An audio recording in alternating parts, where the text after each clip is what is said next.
ఏంటంటే పుట్టినప్పుడు మధ్యలో చనిపోయేటప్పుడు ఈ మధ్యలో ప్రతి ఒక్కరూ అడుక్కోవాల్సిన పరిస్థితి వస్తుంది. కార్పొరేట్ వ్యవస్థ నుంచి విముక్తి ఎలా కలగాలి, ఒక కామన్ పాయింట్తో ప్రతి ఒక్కరు కూడా మోటివేషన్ అయ్యే సన్నివేశాలు కథే దీనికి హైలైట్ అని చెప్పచ్చు.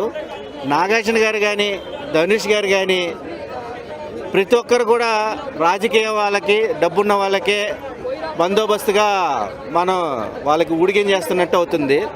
బట్ మార్పు కావాలి, మార్పు ఎలా ఏంటి అనేది కథకే మంచి ఇంపార్టెన్స్ ఇచ్చి తమిళ్ ఫ్లేవర్ తగ్గట్టుగా ధనుష్ గారి నటన కానీ నాగార్జున గారి నటన కానీ ప్రతి ఒక్క పాయింట్ కూడా పూసగుచ్చినట్టుగా మనకు హక్కు అనేది మనం ఎలా నినాదించాలి అన్న పాయింట్లు రన్ టైం తగ్గట్టు ఎక్కడ బోర్ అనిపించలేదు. కుబేరా అనగానే అందరూ ఏదో డబ్బులో మునిగిపోతారు, కానీ డబ్బు కాదు, ప్రతి ఒక్కరికి హక్కు ఉంటుంది. మనం పుట్టిన ప్రపంచం మొత్తానికి గాను అందరం సమానంగా ఉండాలి. ఆ సమానంగా ఉన్న విధానంలో ఎవడు ఉన్నవాడు ఎవడు లేనివాడు అనేది ధనుష్ యాక్టింగ్ అయితే కనుక అల్టిమేట్ అని చెప్పచ్చు.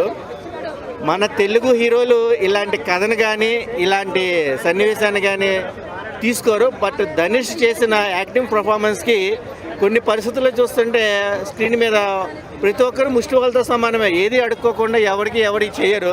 స్వార్థం అనేది పక్కన పెట్టాలా, మనం అని కలుపుకుపోవాలా, ఆ పాయింట్ అనేది బాగా ఇచ్చారు. Watchable movie. ఇప్పుడే నేను కుబేర సినిమా చూశాను భయ.